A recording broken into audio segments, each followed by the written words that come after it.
Nouvelle vidéo dans le cadre du calcul sur le coin d'une table. Aujourd'hui, je vous propose un ancien exercice que j'avais vu passer il y a quelques années.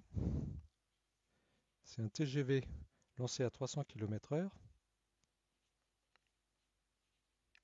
mais 3 km pour s'arrêter.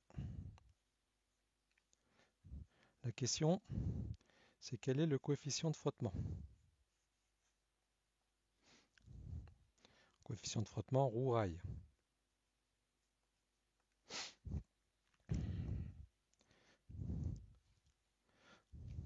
Vous allez me dire, je ne voyais pas trop le rapport. Donc c'est l'objet de la vidéo. Donc on va déjà s'appuyer sur les résultats trouvés dans la précédente vidéo, à savoir les propriétés remarquables des paraboles.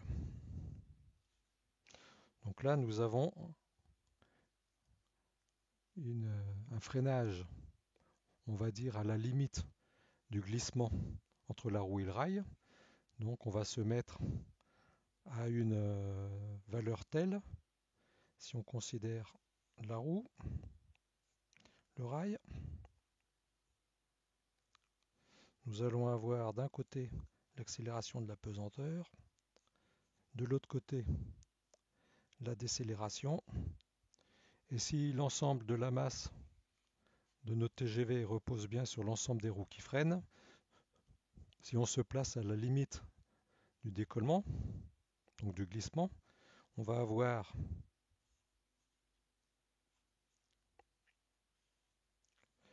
l'angle de frottement qui va être tel que tangente phi est égal à gamma sur G. Donc maintenant que nous avons ramené le problème du coefficient de frottement au problème du calcul d'une décélération, nous allons revenir sur notre mouvement de décélération et là utiliser notre figure qui va être bien utile. Donc grosso modo, l'axe des X, c'est l'axe du temps. L'axe des Y, c'est la distance parcourue. Et si on raisonne en valeur absolue pour ne plus nous embêter à savoir si c'est une accélération ou un freinage, nous allons avoir grosso modo que la distance va être égale à 1 demi de gamma t au carré. Donc pour notre distance d, qui est égale à 3 km, nous allons obtenir un temps t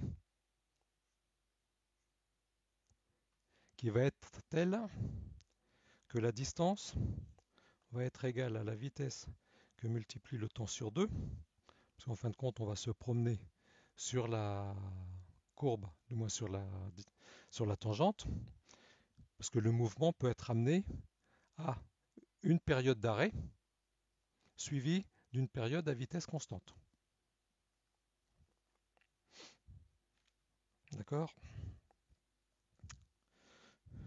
Par ailleurs, V est égal à gamma t. Donc on va avoir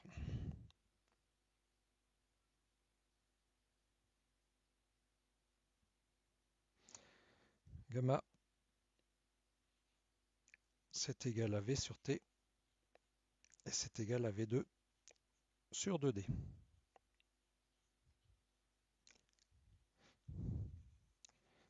Application numérique, gamma est égal à 1,17, G est égal à 9,81, donc gamma sur G est égal à 0,11, valeur traditionnelle du frottement dans le cadre de l'acier. Un petit calcul, du moins une valeur trouvée en parallèle. On va dire que le temps est égal à 71 secondes. Et en fin de compte, tout se passe comme si le véhicule s'était arrêté. Donc le temps d'arrêt est égal à la moitié, donc 36 secondes. Une chose est sûre, c'est qu'à cette vitesse-là, on en parcourt des kilomètres. Bon, j'espère que cette vidéo vous a intéressé. Si vous avez des remarques, ne vous embêtez pas, surtout pensez à écrire tel que vous le pensez en commentaire.